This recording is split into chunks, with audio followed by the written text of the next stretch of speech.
It's Come Back with Erica Cobb, your bonus episode, Conversations with my sister, Ebonie. Bow, bow, bow, bow. Welcome back. It's a pleasure. Okay, so for those of you who have really been, because y'all have been keeping up with what's going on. It's appreciated, too. I just want to throw that out there. I didn't realize how many people were really keeping up. Yes. So I started getting hits of like, you need to get an iPhone. I'm like, leave me alone. No, don't leave her alone. Continue. She's just like that. I'm used to it by now. I'm sure most of y'all are too. But essentially, we kind of went off the grid for a couple weeks. Mm-hmm. And the reason being was there was some travel for work. Yeah. And then, of course, everybody was off the grid, or at least on the Instagram grid, because I saw all of the things that you were doing for the 4th of July. Thanks for the invites. Yeah. Yeah.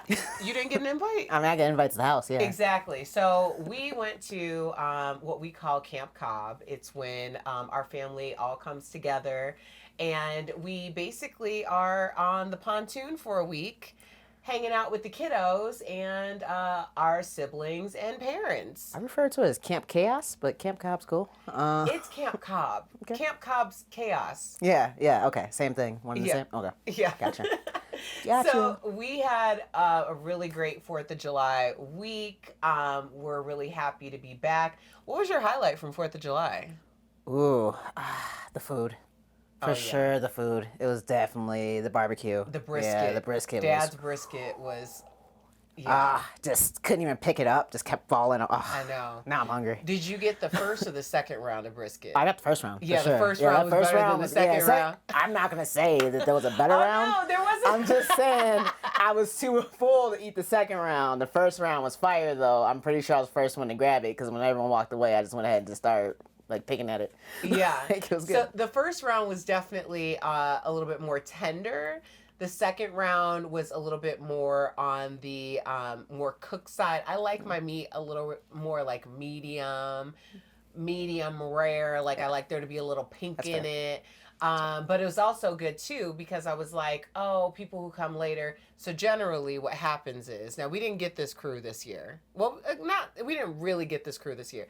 So essentially what happens is where our parents' house is, we have, our father has friends who come over after they finish with their people and at their people's houses. And then they come to our people's houses. And sometimes they cut in line. I'm not co-signing any of this. What? I'm not co-signing you on your own here. It's true. It's true. I mean, I'm happy when people make themselves at home. But if you've already gone to somebody's house before then make sure that the family who this is their first meal gets their food first. So I was not polite. I straight up went and got exactly what I wanted, because I have learned the hard way. Closed mouths don't get fed. Why are you so quiet? I'm a closed mouth right now. I'm not going to get fed. I don't know. Okay, well, fine. I'm not stirring the pot. I'm good. I'm eating. But while we were at Camp Cobb, it really made me think about how this is kind of our version of Martha's Vineyard, so to speak. We did end up at a vineyard couple days after the 4th. That was fun. Yes. That was fun. So we went wine tasting. And I remember saying to you, Ebonie, we talked a little bit about a couple of the characters on this show from Martha's Vineyard Summer House. Yeah. And now you have actually watched the series. So what made you watch the series? So what had happened was, as you know, Mom was in town with her good friend Jackie. And Jackie asked me if I've seen the show. And I was like, no, Erica loves the show, though. And she goes, oh, well, my nephew's on it. I'm not going to say who it is. We ain't name dropping. But I was like, oh, have you seen it? And she's like, no, I have not. So then we proceeded to watch it. And it was fascinating. Yeah. That's what I'll call it. Fascinating. We'll call it, that's how I'm going to land on it. It was fascinating. I binged it. I'm not going to front. I binged. Yeah. But yeah, that's what made me watch it. It wasn't like, you peer pressured me into doing it. Right. Although you continually peer pressured me to do it. I did. Well, first of all, did you watch it with Jackie? Yeah, with Jackie and Liz. Even the sex scenes? Yeah, that was fun. Jackie Liz's mom. It was lit. It was lit. I was like, dang, they just showing everything. Did they say anything about the sex scenes? You know when you watch sex scenes around, your parents, it's like, let's act like that's not happening. I know, but it's different when there was something about these particular sex scenes. Okay, let's get into it because as you know, Jasmine and Silas Coopers are the married couple in the show.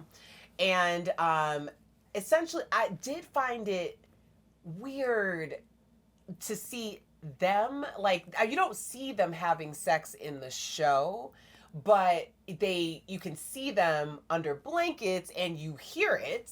And it is performative. Yes. Very much performative. Yes, and there was something about like them being married and it being like there was something about it that didn't hit, no pun intended. The way that some other scenes when people are like hooking up with randos, on reality TV, like it felt a little weird to me. It felt really performative, and also it felt like it was like that, like, this is what I'm supposed to do when I'm married. These are my lady duties, kind of ish. And it just was very uncomfortable to watch. Like, okay, well, it was uncomfortable to watch to begin with. I ain't trying to watch that, but like also like, with mom and her, and her best friend, and her best friend, of 57 years, since she was like 14. That was weird. But then like, it just felt like it just didn't seem like there was a real connection or anything there. It was just like, we're just going to do this every night and be mad loud. And I'm like, wow, that's considerate of all the people you've invited in this house. Yeah. Okay, well, let's get into it from the jump, because for some of you may not have seen Summer House Martha's Vineyard. It is fully available on Bravo right now. And the reason why, and I've said this before, that I'm promoting this show so heavily, and by the way, congratulations to the cast and the franchise. I don't know if everyone will be invited back, but there has been an announcement that season 2 is coming. So get into it now, season 1, because one, we don't get a lot of black shows, period.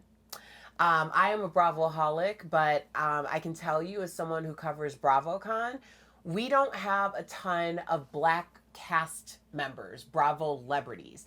And to have a black dominated cast on Bravo or any network really means something to me, and I want to see it supported. I want to see it return, and I want there to be longevity.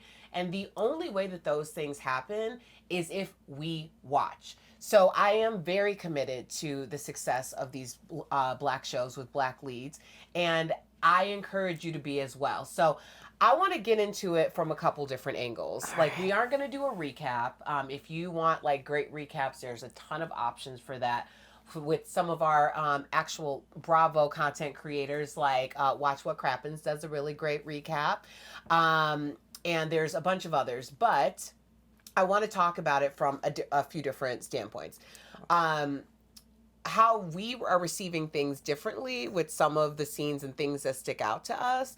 And also just like, is this a show that can, like, what for season 2, what would you like to see happen the same, and what would you like to see changed? Well, I'm not asking you right now. I'm just telling you. Okay, so I'm going to start with this, okay? We're going to start with the cast. So what were your thoughts about Jasmine and Silas Cooper, other than the sex scenes? My thing with Jasmine was, in my opinion, she looks like Quinta Brunson, and she's a very unserious person who takes herself very seriously. So I felt like I was watching an SNL skit of Quinta Brunson playing somebody on a reality show whenever she'd do her scenes, like whenever she was like doing her confessions, and I couldn't take it seriously.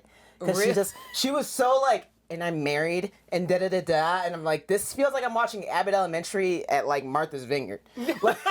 Like I could not get past the fact that like, it was just, I'm like, why are you this way? Like, why, like, it felt like she was trying to play up a role. Yeah. And I felt like I was watching a sketch the entire time. I'm like, you can't be this serious. Like, this can't be you. Like, yeah. Well, okay, that's interesting, because I do see the idea of her playing a quote unquote role, because I think everybody, especially season 1 of any new show or franchise, everyone's kind of trying to get their footing of like who they think they are versus who they were casted as.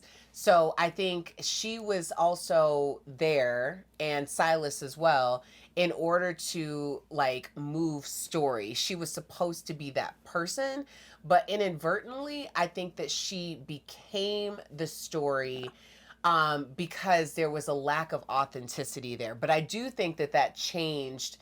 We got to see a little bit more. Yeah, we saw a lot more. Exactly. It started to crack. Exactly. But in the beginning, I can totally see that. Yeah. Okay, what about Silas? I don't trust that dude. I don't trust that dude. Something about that dude just says, like, the whole, like, khaki thing, like, my khakis or whatever, like, my pants. I was like, there's something about that had some weird undertones that made me feel very uncomfortable. Like, I know. If I was ever in a situation where, like, I'm with a friend and, like, her husband said that to her, I'd be like, I'd have to pull you aside and be like, are you okay? Like, it felt so uncomfortable. And, like, it wasn't like a 1 second, one phrase thing. It was like that drug out longer than any argument should drag out.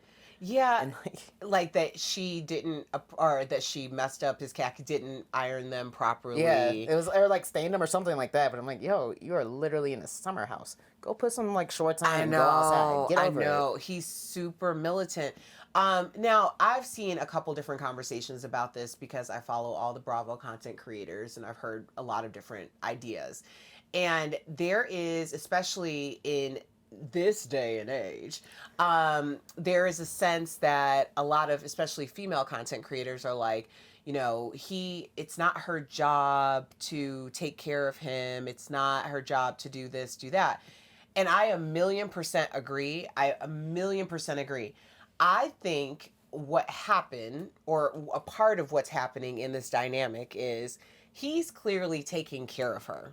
Yeah. She's not working, but she's a screenwriter, so she's a creator, and she, like, basically the agreement must have been, you go and you do your craft, you take care of what's happening at home, and I will take care of the household. But they kept saying, like, he kept being like, we're off our routine. The routine's not right. We're off the routine. I'm like, dude, you're on vacation. Yes, exactly. Chill out. Exactly. You're on vacation. And you got this house with all your friends in it. Chill out. There's no routine this week. It's okay to, like, chill out. And it just was very weird to be like, we have a routine, now everything's off, and it's just not happening. Weird. Like, It's super, super weird. But my point about that is, there is a difference when you come together and make a decision about what the dynamic of your relationship is going to be. And what I mean by that, because I have experience with this type of dynamic. When my husband and I first got married, I left my job for the first time in my entire life. I left a job. I left a job with a plan. That plan was 1 year. And I told him, because he was like, I moved back to Denver, and I was like, I cannot be without a job. So what I'm going to do, it wasn't something that he even thought to ask me, but I'm like, if you are going to take care of this household at this point, then I am going to take care of you. And that's what I did. It wasn't something that was innately in me. I am not innately a stay-at-home housewife. And I say that with no tea, no shade. Not a stay-at-home mom, a stay-at-home wife, which are two different things. Good clarification. Yeah, two different things. So my job became taking care of the household and taking care of him. That meant that I got up in the morning and I prepared everything to get him off to work. That wasn't something that he asked me to do. It was something that I felt like contributed to the betterment of the household. So I know a lot of people aren't familiar with that situation, and I know there's going to be a lot of skepticism and probably some people who feel some type of way. But as a result, our household increased by 300% in our revenue in that 1 year alone. And at the end of that year, I landed my dream job at Daily Blast Live. So that's all to say, I don't have a problem with that type of arrangement, but the both of you have to be on top of it together. That's my only thing, because there's been a lot of things said, and I think that the way that they're doing it is problematic on screen. I don't know their lives, but that's what they were showing. But I think that there are ways that those things can be done. Cool. Let's move on to Mariah. Mariah, who got voted out? I know. No. I know. First off, that's also why I don't like Homegirl. Why would you vote out your best friend? Yo. All right, there was a confrontation that happened. She did put her hands on her. It wasn't like a full, but there was like, you don't put hands on people. But also the way that went down, I'm like, that's your best friend. Y'all were living in a car together. Exactly. And she tricked her. In a car. and you gonna turn around and pull that. And homeboy just sat there on the sidelines and let it happen. And I was like, okay. Like, there's a lot that went down. I don't know anyone's name, my bad. Yeah, no, that was Amir. Amir. So, okay, so if you trick someone, your quote-unquote bestie, into coming to New York City to live with you, and you know your butt is about to get evicted, and now both of y'all living in a car in New York, and the first time somebody mentions maybe she should leave the house, you go and tell her and don't even fight for her. I was giving Jasmine more side eye on that than the Silas thing. Sorry, Jasmine. I don't trust that whole couple. I don't trust them. Yeah. Okay. So Mariah, I thought Mariah was done dirty. Mariah. Justice for Mariah. I liked Mariah too, and the whole moon. Like everyone played. They wouldn't even give her a chance to really. That was very sad. She did sleep. She could do better. You know what? She could do better. No, that is very true. And it looks like on her social media that Mariah is on the up. And that's where you should be, because that was that did something to my soul. It really made me, it did something to my soul to see Mariah get booted off like that. And that Jasmine didn't even have her back. That was really upsetting, because it gave me aggressive black woman syndrome, which she didn't really even do anything. Now, homeboy who came in, who got booted off that same day. He was hilarious. He had done something. Mariah was just residual. Now, you mentioned Amir. What are your thoughts on Amir? I thought Amir came off sincere. But that whole Mariah thing, he could have stopped. He could have stepped in and be like, yo, that was me. No, blah, blah, blah. That was it. That could have ended so quickly. But instead, he just sat there and was like, I'm gonna walk away. And then everything blew up because he just didn't say anything. The whole Jordan dynamic thing was a little annoying, because I'm like, clearly she is not into you, and you just keep going and going and going and try to be a nice guy. I feel like he tries to play the nice guy role a little bit too much. That was a little come on, man. She's told you no. She said hey, I'm celibate right now. I'm just focused on myself, and you're just I'm going after her. All right, that's a lot. You gotta calm down. Yeah. That felt a little bit too much, but I liked him. I think his story was really great. I think, he can cook clearly, so that's great. But yeah, I liked him. Besides the whole Jordan thing and him not maybe I don't like him. I'm 50-50. You have your moments. I'm hot and cold with you. We're medium. So I like Amir. I think that, I don't think Amir has ill intent. I think that he truly has the best intentions. Yeah.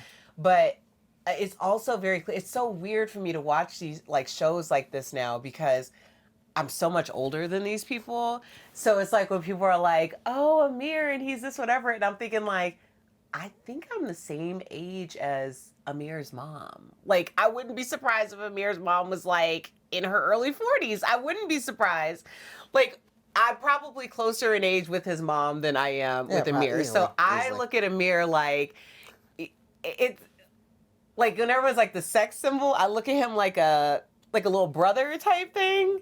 Exactly. And so there's an unseriousness about him to me. But I can understand if I was in my 20s, I might be oh my God, Amir. But because I'm older, I'm bro, you got you're gonna be dope in 15 years, super dope. I can imagine you'll be dope.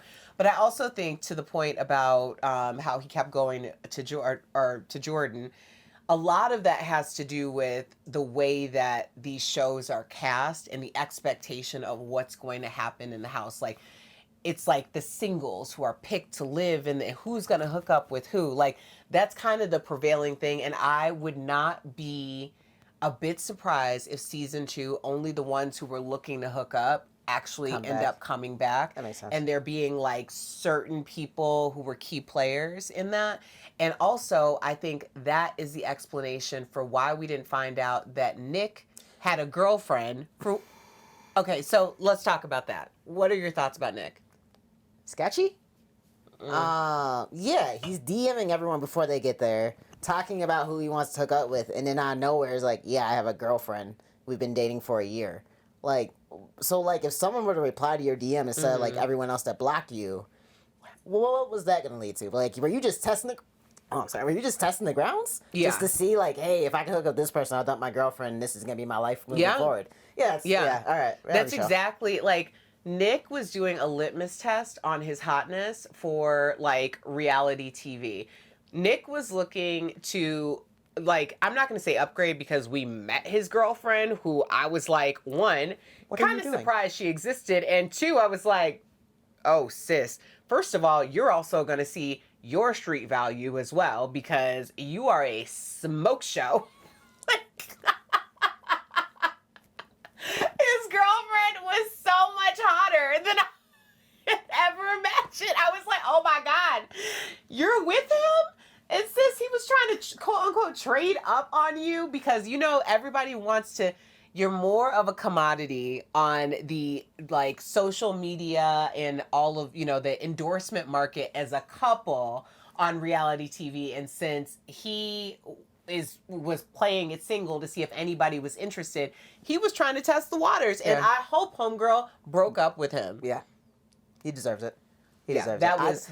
Like, when it was like, what's the secret? Did you think it? I honestly thought it was going to be a white girl and he was just too embarrassed to say it. I thought he was going to come out. I didn't think he was going to come out. Because they already had a gay character, so that's already played up. So it's like, Yeah, well, see, okay.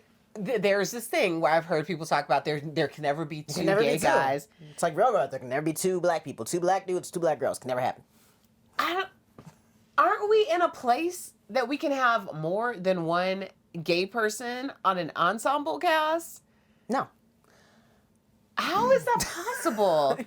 Like, I will say it's kind of like when I was first cast on my talk show. I was there when the other black woman got the call that she was cast, and I congratulated her.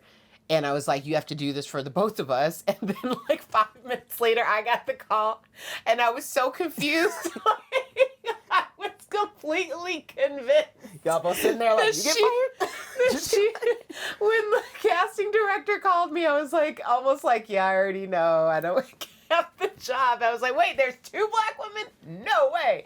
So yeah, I think we're in a place where we can have more than one person representing a demographic. Okay, bravo, get on that. Okay. Speaking of LGBTQIA plus, Preston. Preach. Every time he talked, they kept playing gospel music. But every time he spoke, it was always like, no, we don't say that because this is what that means, and this is what we're gonna do. And I loved him though, but it was hilarious. I'm like, every time he opened his mouth, I'm like, oh, here we go. Here's a sermon. Here's a sermon coming. But I loved him. I thought he is a good neutral person on the show. Like I feel like everyone went to and felt comfortable with to go to and wasn't involved in any of the drama. I liked Preston because I could understand it felt like there was a gravity to Preston in the beginning when he was a little bit more preach. But because you can't, like, as the only black, gay male on the cast, there's going to be pressure to not, quote, mess this up. Like, that's how I feel a lot of times. Like, I'm very often the only one, you know, of whatever. Or in whatever situation, and you feel like a responsibility. But towards, like, I mean, he definitely kind of got off he wasn't as serious. He didn't take himself too seriously through the duration of the show. And that was cool. I think that's what the whole cast, though. Yeah. Because everyone came in with these facades, and then as time went on and they couldn't quite get away from them, like they were stuck in this situation. It's like, if you're not who you, like, you can't pretend to be something for so long or pretend to put on this act for so long. You saw it all across the board. Everyone slowly began to crack and was like, oh, like, my marriage is like, I'm not happy in this marriage. There's a lot going on here. Oh, like, this is going on. Oh, I have a girlfriend. Like, da-da-da. Like, it just felt like as it started, everyone was kind of new to the whole reality thing, and then as it kept going, they're like, I can't keep this going. This is what's happening. Right. And, like, I feel like he was just like, you know what? I'm not as crazy as everybody else, so I'm just going to sit back and chill. And, like, everyone just started gravitating because he wasn't bringing any drama. But it was very, like, he was still very entertaining to watch. Yeah. Okay, so let's talk about Jordan, because Jordan had a lot of ebbs and flows throughout the season. I like Jordan. Our Playboy bunny. I like Jordan. Jordan was so... Because Jordan just came off as like, I am a person, don't sexualize me. That's how I thought she was. And she's just, like, she was very open about that. And I also love the fact that, like, when certain things would happen, she's like, yeah, also I wrote for Playboy. I wasn't just posing. I did more than just pose. I'm a journalist, blah, blah, blah. Like, she kept going on and on. It was like, I'm more than just that person in the picture. Don't treat me like that. And, like, that's when I started being like, oh, Jordan's a real one. Like, Jordan's very open, and she's just like, I'm, like, she's pretty, but she's like, I'm more than this pretty face. Yeah. And, like, that was cool. I just, like, she could have just been the one who was, like, the ditzy one who was just running around, and, I mean, there was that character. But, like, she wasn't. She was very genuine, I felt like, throughout, and was very open about telling her experiences, and was, you know, I just love the fact that, like, when something was said, she would always kind of bring back the fact that she was like, I'm a journalist, I've done XYZ, I've done more than just post. And, like, I love that. I like Jordan too. I think Jordan was a very interesting dynamic for me because anytime, like right now, I obviously work on a talk show, but I'm also I'm 42 years old. When I was 21, I came of age in the nightclub scene. Before that, I was working at Hooters. I've modeled. I've done like all sorts of things. So it's like, depending on what stage of my life, it became my entire identity. And that's why it was so important when I did start working in daytime talk that I did not become what I do. And I could understand her frustration in that. But what I learned to do, and like what I would kind of be like, Jordan, just do this. You know, I was like kind of like cheering for her, but also being like, but show them, because you can always show somebody something way better than you can say it. So I've stopped telling people who I am because it's redundant. And I think she's going to look at this and probably season 2, you got to like show, and not show to prove. It just exudes in everything that you do. Like, this is who I am, not what I do. So you talked about Bria being the ditzy character, and I'm not saying she's a ditz, but the ditzy character. I just didn't know what was going on with Bria. Very confused. I don't know. That's all I got. I was just very confused by her. Yeah.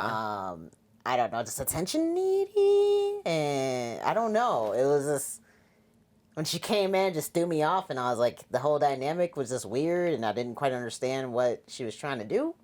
Yeah. I don't really have a summary of her. Huh. Okay, so Bria reminded me of so many girls that I used to bartend and cocktail waitress with.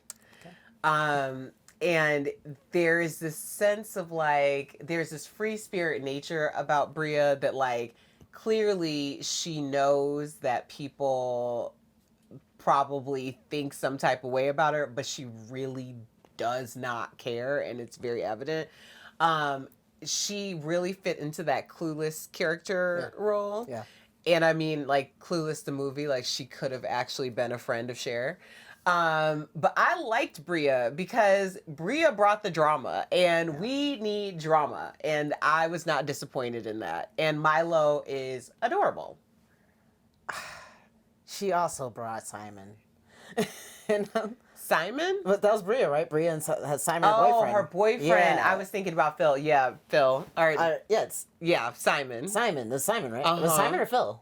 No, Phil was the tall guy that she brought that got evicted the first time. Yeah, Simon. And that made me very uncomfortable with that dynamic. So I was like, I don't know how I felt about her in that, like, relationship, and just her overall, like, explosiveness and just, like, I don't care, I'm going to do what I want to do thing, and, like, not respectful of certain situations. And then she comes in with this guy who tries to buy everyone off, it felt like. And then it's like, here's some nice watches, I'm going to give you this fancy dinner, let me stay at your house, but I'm coming up in a nice car, why are you tripping about staying at the house, go get a hotel. Like, what's the big deal here? Like, It just felt very, like, I didn't like the fact came in, just, like, felt like he was like, hello, everyone gets to watch, like Oprah or something. I'm like, yo, chill out. Like, that's a lot for people you've never met. No, I agree. So Bria's boyfriend Simon is he German? I think Germany. Yeah, and so they are dating long distance. He is what I can only describe as a used watch reseller. They gave me Instagram scammer vibes. I don't know if I could say that, but I definitely feel like they're scammers. And I feel like he's a scammer. I am not saying that they are scammers. I am simply saying that there is a vibe that when there's a vibe that certain people give off. And first of all, that was way too much too soon. And I'm just going to be 100% transparent because I feel like in this society, we run into these situations all the time where people want to project a performance of wealth. And as someone who is a little bit older than these people and have a lot of experience around people of a certain means, that is not, the math doesn't math on that at all. And so I'm always like, first of all, if you're doing $900 watches for a house full of people, why didn't you just rent a really nice house on the Vineyard somewhere else and invite everyone there? Like, there were certain things that just the math doesn't math. But that wasn't even it, because that was great television, and I'm so happy that happened, and I'm not even mad at it. What I'm mad at, Black folks, is when you have set a standard and a decision has been made, like the decisions that would have our girl Mariah kicked out of the house, about the idea that you are not going to allow this man to stay in the house for the rest of the duration of the trip, but he gives you a watch, and now all of your hard, fast decisions have been reversed, and especially Silas's ass cheesing all up in that man's face. All up in that man's face for a refurbished watch. Excuse me? I feel very auntie right now, but I am highly disappointed. Highly disappointed. But again, it was great television, and I was uncomfortable, but I still laughed. Historically speaking, when has this ever went well for a Bravo celebrity? What is it, Bravo celebrity? When has this ever went well when they start dropping numbers of how much they spend? Because isn't this usually followed up by, like, TMZ being like, just breaking, turns out there's some laundering, da-da-da-da. I just feel like whenever that's happened on all the shows I've watched with you, it's like a few months later, a year later, 2 years later, there's some breaking news, and like this person turns out to be a fraud. And like that's what it gave off. I'm like, we can go through the list of how many people have been, been to jail, been to prison, that have like, usually they're the ones who are the loudest about like, this costs this much, da-da-da-da, I'm giving out these gifts, like all that stuff. I'm like, yeah, that's a shady, I don't know. Yeah. It's shady. And also, here's the thing, too, and I know that people, like, it sounds very haterish. I don't care. Let me be very clear. The reason why you don't have an opening gift of something, giving somebody you don't know something of a value of $1,000, which is ridiculous. Even if the man was a billionaire, which why would he be staying in the house with everybody if he was a billionaire? And he walked in and gave $1,000 gift, is because entry-level welcome gifts are just that. It's the baseline. From there, now people are expecting cars, okay? For their, next week, what's next? So you have to be really careful in general, do something easy. Ease into the entry level and then keep going. What about, Alex, John Legend's cousin. I didn't know how to take Alex at first because he's very I'm gonna meditate, I'm gonna journal, I'm gonna do all this stuff, I'm gonna work out, I don't drink, I'm a vegan. I'm like, here we go. Like, there can only be one in each house. Like, you can only have one vegan. I feel like he was trying to be a better person, but put on a sense of arrogance about it. Ooh, yeah. Yeah, like, he was trying to be like, I'm trying to be a better person. But also, I don't drink and I don't eat meat, and, like, I'm not going to judge you guys for it, but I might make you feel a little weird about it. Yeah. Like, that was my vibe from him. I think he has a past that probably wasn't great. Mm-hmm. He's got caught up in a couple things. Yeah. And now he's like, nah, I want to be better, so I'm going to start taking this route to improve myself. So he's meditating and he's doing his affirmations every day and he's working out and he's, trying to get a better mind and spirit. But I'm like, those things you work on internally and, by yourself. You don't gotta bring that out. Yeah. I really liked Alex in the beginning, and I still like Alex, and this is what I like about Alex. I think that Alex is someone who I think what we're going to find, because I do think that Alex will return for season 2, and I think that he is going to look at this season and he's going to listen to, because you can't help but listen to what people are saying on the podcast, or listen to or read what people are saying on Twitter, although I would strongly suggest you don't.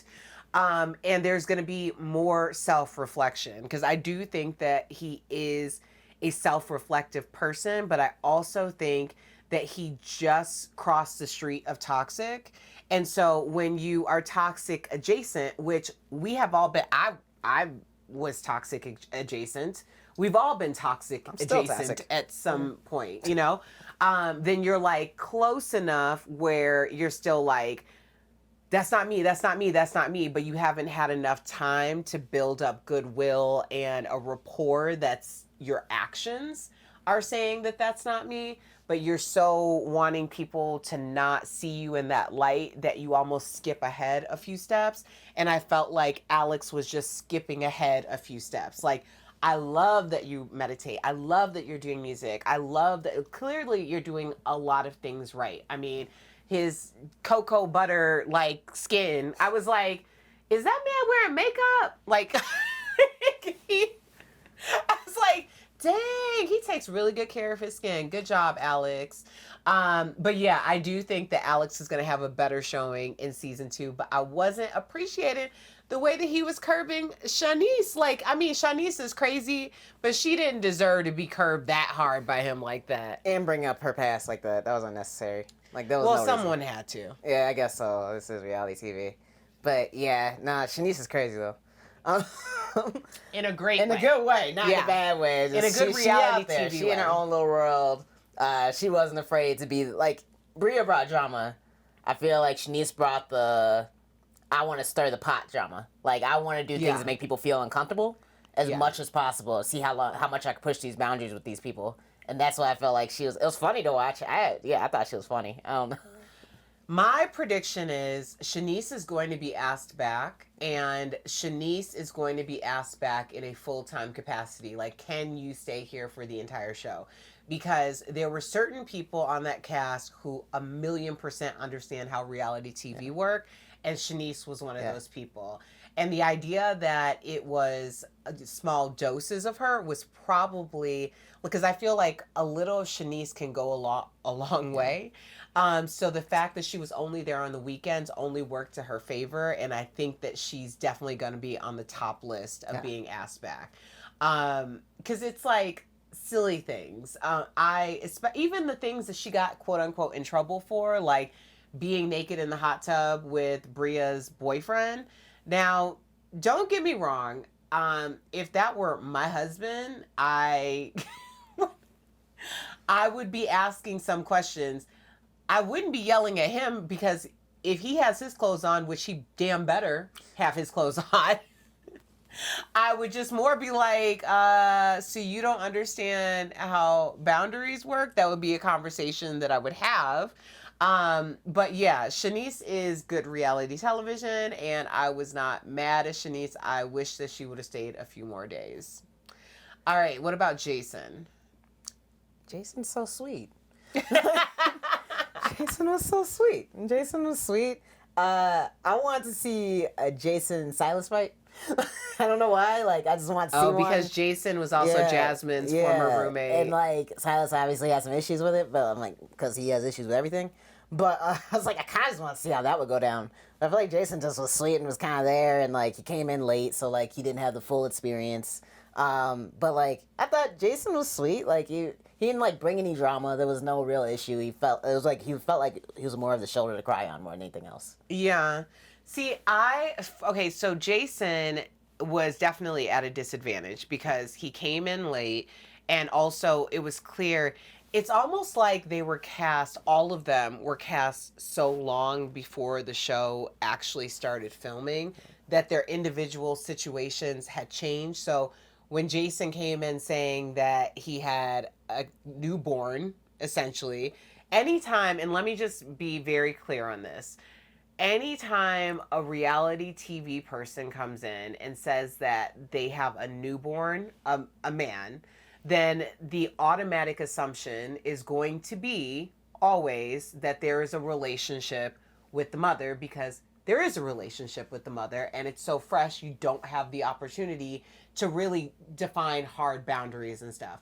So on one hand, I really respected the fact that he was like, I'm not trying to like hook up with anybody. I have a complicated situation at home. I respected the fact that he was there in some capacity because clearly he's trying to take this opportunity, which is a rare opportunity. It's a great opportunity, but he's really going to have to figure out how to navigate this space, because there's going to be this component from the average viewer that's like, okay, but why aren't you at home too? So that was a tricky thing. I feel like he really got away unscathed, and hopefully he can come back next year. Yeah.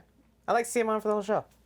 Like, I feel like we didn't really get to see his whole personality. I feel like we only, because he wasn't really bringing much drama, that we didn't get to see, like, we didn't get to see him have that facade crack either. So, like, he kind of got to stay, and, like, there was no real, like, uh-oh, like, what's going to happen there? Because he just didn't have enough time to do all that. Whereas people who came in the very beginning, like, you kind of saw the progression of, like, oh, who you started as and who you ended as, two different people. And it was only 15 days, too. So, I mean, that was a long 15 days. That was a very quick progression. All right, Summer. It was Summer. Summer was, she came in a little later. The one with Alex? The one that was like Hillary Banks. Yeah. Okay. Yeah. Okay. Yeah. She came in around the same time as Jason, right? Like. Yeah, pretty close. Yeah. I thought her and Alex were going to hit it off. I thought so, too. Yeah. And they made it seem like they alluded to at the end. Maybe. That they might connect. I mean, yeah, I feel like it's the same thing with her. It's the same thing with, like, Jason, where I'm like, we didn't really just get to see the whole picture. Yeah. So, like, the last day came in, it just felt like we really didn't get to see, like, their whole personality. Like, because the drama was already, like, oh, Bria's already mad at so-and-so. Like, it was already happening that, like, because they came in, they're already eliminating people from the house. So like, I know, yeah, it was hard out here in the streets. Why am I voting? I don't even know these people. I don't know anything here. Right. Like, why am I voting? Right. So yeah, they came in an awkward situation first. They won, and then you just like, I don't know. I just feel like for those two, we didn't get to see their whole personality. No, that's very true. I also felt like, Summer. I thought Summer and Alex had a connection. And it's really started making sense to me. But then that's what I'm talking about, Alex being just a little toxic adjacent, because clearly he wanted to pursue Jordan. So that automatically put Summer on the back burner. But Summer was interested. And it wasn't until, I don't think Summer's interested anymore after watching the show, because it was clear that she was perhaps the second choice when Jordan made it clear that she wasn't interested. And honestly, I felt like I could see where Jordan was coming from too, because there was a huge sense that some of those guys who were so up in Jordan's face weren't really interested in Jordan. Yeah. They were interested in winning. Yeah. So that's when it becomes something else. All right, before we wrap up the end of the thoughts on the cast, can we talk about the quickest cast member in reality television history? And that is 7-foot-tall Phil, who we mentioned earlier as Bria's friend, who got brought in and was quickly released before his bags ever even made it out of the foyer. So what were your thoughts on Phil, and what do you think that was all about? Phil came in hot, and Phil was drunk. Phil was so drunk. Phil was wasted when he came in. Phil was wasted. Phil was in his feelings about a room without even asking anyone anything, did some messed up things, and then wanted to fight the whole cast. Like, within the first 30 minutes. Within the first 30 minutes, he was ready to fight. It's like, what? Like, I get, like, I think part of Phil was like, I'm gonna come in, this big energy, like, I'm the alpha, blah, blah, blah. And he wants to come in with it. But and, like, have that personality and be that personality the entire time on the show. But then the issue was, he came in too hot. He came in wasted, but, like, he came in too hot. And it was like, dude, you literally just pissed off the whole cast and then started a fight. And also did some messed up things in the bathroom. What's the purpose of that? Like, I get what you were trying to do. Like, like people know their roles. I think he was trying to play a role, and he overplayed it, and he played himself in the end. That's really what happened. Phil reminded me, and I'm going to say this is going to sound, I'm saying this lovingly, but Phil reminded me so much of my boy Brandon London. And and it's not because Phil was like, because of what happened with Phil. It's just, there's a spirit about him that I was like, when he first entered the scene, because, for those of you who know Brandon, he was our co-host for a long time. And Brandon's like little brother. First of all, shout out to Brandon, because Brandon's like a dad now. He's living his best life in New York. He's working for, he's doing awesome. But when we first met Brandon, his energy, I remember, like, it's kind of like what I'm saying, like, I'm older than Brandon. And I remember just being like, what are you, like, what? And finally I was like, Brandon, I am too old for you to fool me. Like, you aren't fooling me, okay? Like, I am old. I see through this. Just be yourself. And he'd be like, oh, okay. So, and the thing is, when you're a Brandon or you're a Phil, where you're like, no, this is no shade. I'm just speaking openly. Why are you making this sound so bad? You have name dropping everything? Because people who know Brandon will understand. Brandon is like 6'7". He's a tall dude. He's a former football player. Brandon's a very attractive man. Everywhere he goes, everybody, like men and women, are just so mesmerized by Brandon. And he's a charming guy. Like, I love that for him. But when you constantly are walking into places and you like shut things down, like a Phil, where he's like super tall, attractive dude, then there is this thing where there's an expectation of you versus like what you're going to deliver in that moment.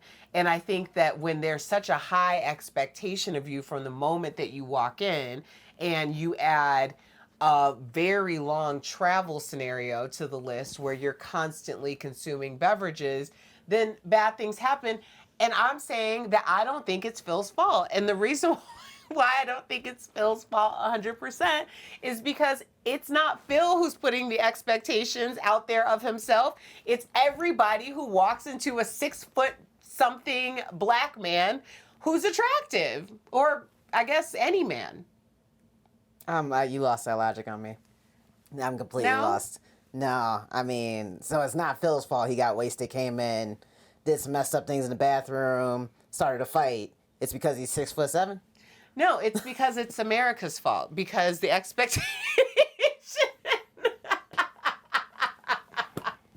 the expectation is so high already. He was just trying to meet the expectation. That doesn't make any sense? No.